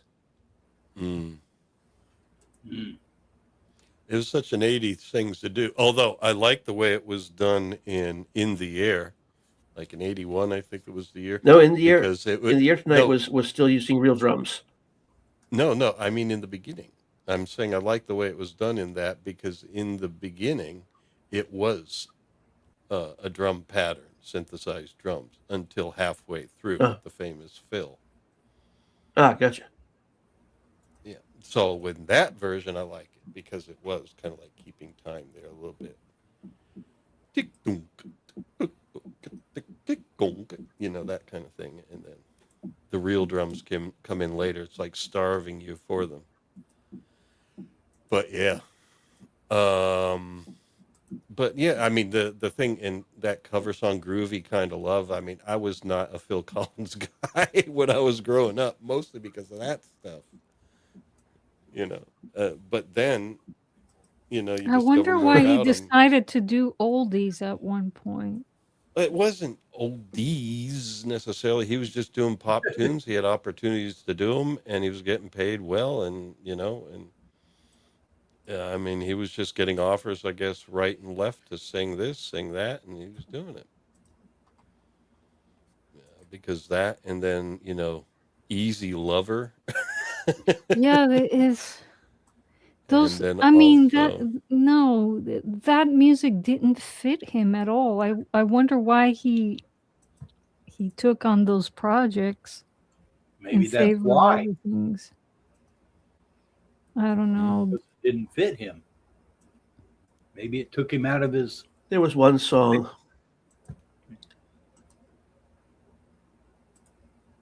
Sorry, there was one song on "Hello, I Must Be Going." It starts off with horns going like, bam, bap, bap, bap,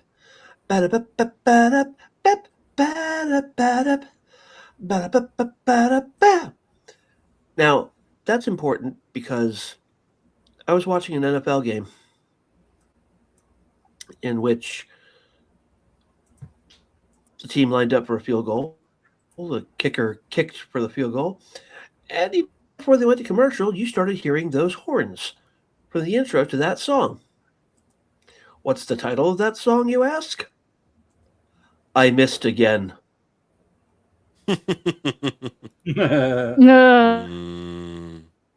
Missed again. Oh, I think I missed that's again. why they wrote it. The NFL will play this at all these field goal opportunities. I did like Easy Lover though. That one came out for like high school jazz bands really quick. I remember it was like we were already playing that in jazz band like the year after. And I'm just trying to make you see. Even though it wasn't really jazz. No, but if you think about it, for pop stars, I mean, he was a good match in that he was kind of like, has a clean life and history and everything. And, he had divorces and stuff, but nothing bad. It's not like anybody, he seems like a real chill guy. Yeah. He was generally liked. It's just, the only people that really had a problem with Phil Collins just felt that he worked too much. He got too many opportunities and maybe made too much money doing it. So it was more of jealousy than anything else, I guess. But for me, it's just like a lot of those tunes, a lot of the pop stuff, I didn't really care for. Well, it depends on which pop stuff. Like the original stuff that was written for him or for another artist, it fit him. But things like the Supremes song, why? Can't Hurry Love. Yeah, that's not for you. That doesn't fit you. Yeah, I mean, that's my opinion. Well, then there was True. Didn't he also do I a like version this of True version. Colors? Like, what was Yes, that? he did. Yeah, but wasn't that like so soon after Cyndi Lauper did it? It was like, what? No, few years it after. was a while after Cyndi Lauper Oh, did it. okay. And again, another song that didn't fit him. That was, I mean, that song, wasn't that song written originally for Roy Orbison, and then Cyndi Lauper did it and made it famous? Was it True Colors or was it another? No. It was I Drove All Night. That was the Roy Orbison Yeah, I song that remember. went to Cyndi Lauper. Okay. That's a cool song. Yeah. That's a cool song. Now, Phil I could Collins not could see do Roy that Orbison song. singing True Colors. No. Now, the funny thing is, there was a televised thing that Phil was doing. My father was watching it when I came over to visit one time, and he was covering the album. I think it was Phil Collins Hits, which included True Colors, and he was taking occasional phone calls. And the phone call came in. It was Cyndi Lauper. And she asked him if she and he could ever do that song together, and he was like, "I'd love to." And then she walks in through the audience door. Oh, wow. Yep, and they did it right there on the show. That's I mean, you got to super figure it was scripted, but at the same time, Yeah. it was awesome. That Well, was that super does cool, sound yeah. cool, yeah. That would have been super cool. I love Cyndi Lauper too. She has incredible voice. She gave my co-writer permission on the show he was creating. I worked on a television pilot once. She gave us permission to use her song "Hard to Be Me." Oh wow! Yeah, only as long as it was a pilot. If the show ever got picked up, we'd have to renegotiate. Of course, it never got picked up. Oh, Eliza, what does the Racerhead have here? The gate is fading now, but open wide. But John is drowning. I must decide between the freedom I had in the rat race, fake freedom, or to stay forever in this forsaken place. There is the Hegelian dialectic, two false choices. I'm sure there's a third that will never be revealed to poor Rael. That was Liza adding that bit at the end. Yes, Eraserhead. I was just adding to your chat. What Eraserhead was putting there was the actual lyrics of the song. Yes. But I have here gotten to my last slide because I made a slide for it, but it's not here for some reason. Somehow. Yeah, it was creating a clown with ruby red lips and in my weird hair. Slide deck. No. Yeah, it. But anyway, we can talk about it. We're at the end of the album. Genesis was unable to come up with ideas that they liked for a finale. Mm-hmm. So they settled for a piece that Banks and Hackett wrote as an instrumental as the music for the closing track.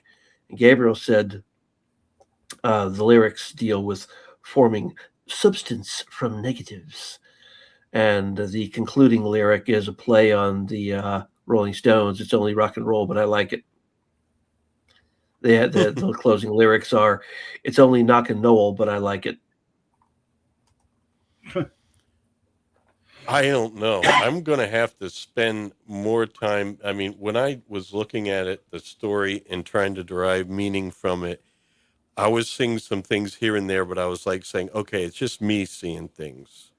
And most of the time I got results that said that there really wasn't any golden interpretation. It was, I think in some cases AI may be able to come up with some, but it wouldn't necessarily be Peter Gabriel sanctioned interpretations, Well, in the story notes, this is where after he sees his own face, when he expects to see John's face, his consciousness then drifts between both bodies, and he sees the surrounding scenery melting away into a haze. Then both bodies dissolve, and Rael's spirit becomes one with everything around him. Yeah, definitely a spiritual journey. And Eraserhead does say here that he says it 32 times in the song. Fun fact on the becoming one with everything around him. I used to work in a computer store. We had two legitimate Buddhist monks come into the store one day. Mm-hmm. And I'm chatting with them, very friendly guys. And I said, do you mind if I tell you the only Buddhist joke I know? And they were like, sure, please do. I said, so a Buddhist monk walks up to a hot dog vendor. And the hot dog vendor says, what can I get you? And the monk says, make me one with everything. Oh, my They God. died laughing.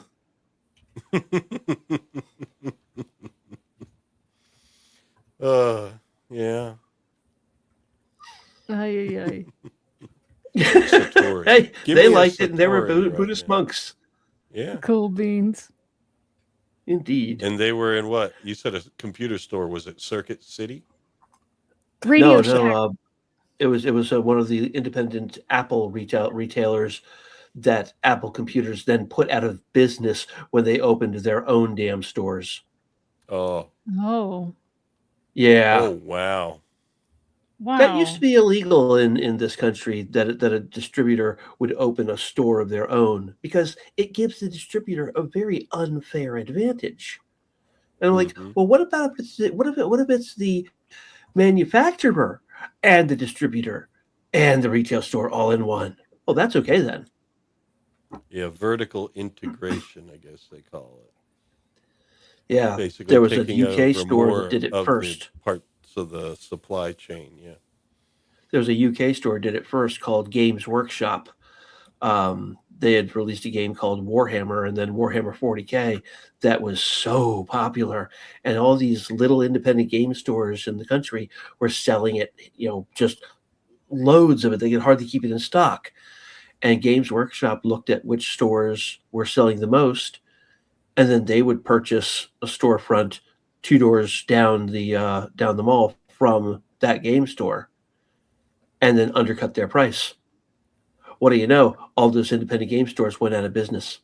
Mm. It's dirty. Yeah. Absolutely. You never know what we're going to talk about here on Earworms. The solar panels. You never know. Vertical integration industry and tycoons and dark occultists. And Becoming one with everything. it could be Exactly. It could be Well, anything. Eraserhead likes my pick for next Friday. Oh yeah. What's your pick, Mike? You put it up on the screen. There you go. The Inner Mounting Flame Mahavishnu Orchestra. Ooh, John Mm. McLaughlin, right? Yeah, buddy. Wait, so Mike Mountain wants the Inner Mounting Flame? Huh. Mhm. What are the Yeah. chances? Have you Mike heard the that Mountain. album? Are you familiar I'm with that afraid one? not.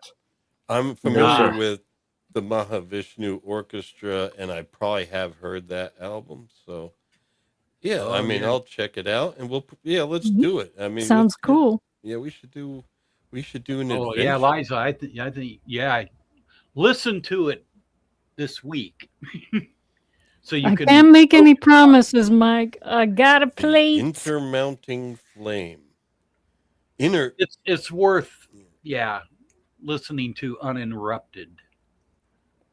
You know, I'll do it. oftentimes when It's I instrumental as well. It's all instrumental. I think it's all instrumental.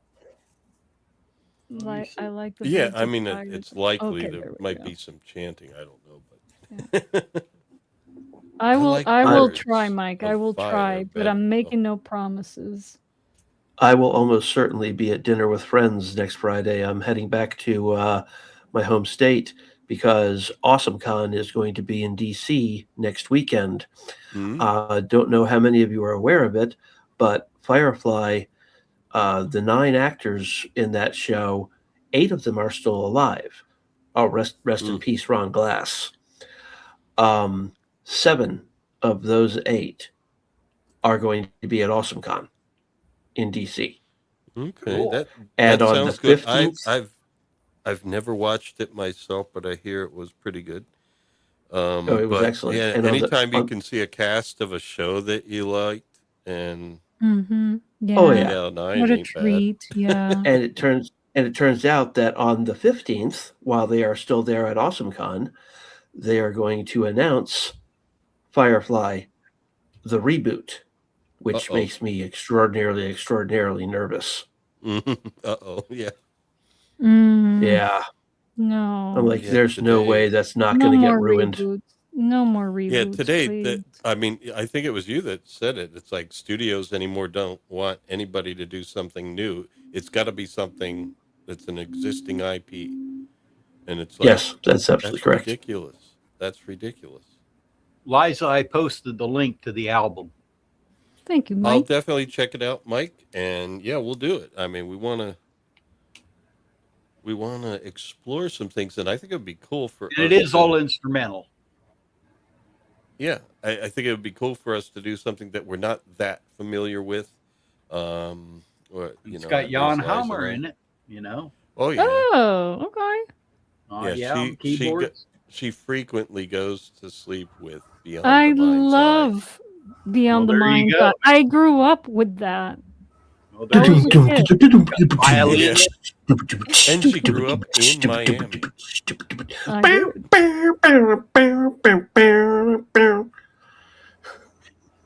Miami Vice. Well, we have 3 minutes before B-sides. So Eraserhead, you'll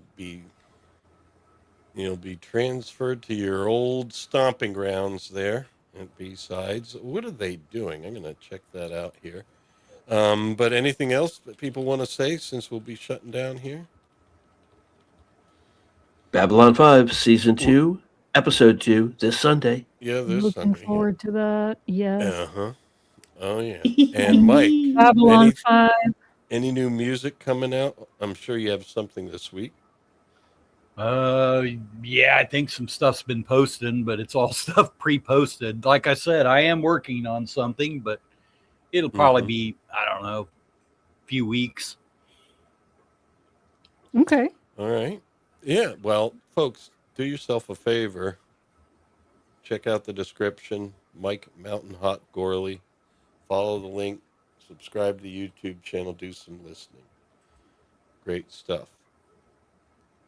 Hey, Lawrence, thank you again for inviting me on for these Genesis you're albums. welcome I really did anytime. appreciate it. You really helped. You really helped because there's other things I got to do. People don't see it, but when you're hosting a stream, I'm busy doing a bunch of things here, and I can't always look everything up. So it's very nice for you to do that because honestly, I was, a couple of weeks ago, I had finished the whole album. I've heard it before. I thought I heard it enough times, and after listening and reading about it, I thought I would remember a lot of this, and it's like the story for me is just goes so many different directions that I forgot a lot of it because it didn't link together for me. But music is awesome, so I don't know. I love the music and all that, and it works, But No, the and it's story- nice having Dutch Gradient here. Yeah, and when you find the Yeah. story, God bless though, you. it's a little weird. Yeah. Yeah. All right, Thank you B-sides, both. what are they doing? They're doing... What are they oh, doing? yeah. What They're are doing they doing? Bloodthirst. Oh, Ooh. dear. There you go. Bloodthirst. Okay, Ew. folks. Be kind to Eraserhead. We're sending him over. And by the way, Don't Lawrence, drink his blood, please. There we go. Alrighty then. Lawrence, please Yep. please check your email. I will. The Wayfair Project? Your email. Yeah. Okay. All right. Thank you for joining us, Mike, Dutch Gradient, and Liza. It's been a pleasure. It's been a fun Friday. We got to get some more artists on. See if we could talk to that Steve Harvey. Oh, Steve Harvey would be so much fun Yeah. to have on the show. We should ask him. See if we can There get you some go. guests Should. Friday. Yes. All right. Yeah, I would like to get well, he is coming back from Turkey. I will ask him. It would be great to talk to Gabriel Marin on his adventures in Turkey. Yes. Think? Yeah. He's And welcome but anytime. Mike, there is one requirement, Mike. Well, He has to come to the show wearing his Darmak at Chalad at Tinagra t-shirt. Darmok Engine. oh my gosh. I want to see that t-shirt. Oh, you haven't seen it. No, I've She's I've seen it seen- on your video, I've but seen it on your video, Oh. but he has to come onto the show with the t-shirt. It would get us so many more views. We'd have all the TNG fan, and there's right. like, oh yeah, Star Trek fan. Well, folks, it's 9 There you o'clock, go. so I got to wrap up. So the Yeah. B-sides can Good go. night, But all. anytime, Mike. Anytime, Have Mike. fun He's next welcome week there, on. Dutch. Yep. And we're going to be doing Thank you. Mahavishnu Orchestra. Yes. Sir, I hope to. All right. Take care, folks. Good night.